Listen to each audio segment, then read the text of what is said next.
Good morning everybody. হ্যাঁ, আমাদের মধ্যে উপস্থিত হয়েছে দীপিকা ভৌমিক বা দীপিকা বিশ্বাস। এ আমাদের এই অ্যাথলেটিক একাডেমির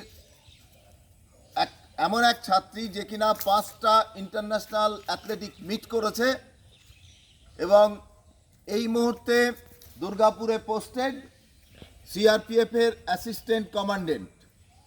তো আমরা ওকে অভিনন্দিত করব, তার জন্য একটা 3 তালি আমরা দেব। তোমরা ওকে অভিনন্দিত করবার জন্য 3 তালি শুরু করবে।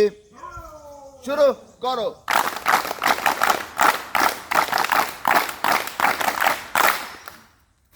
দীপিকা, আগামী আমাদের 22-23 নভেম্বর যে রোড রেস আছে, ছেলেদের রোড রেস বা মেয়েদের রোড রেস, যে কোনো একটা রোড রেস ও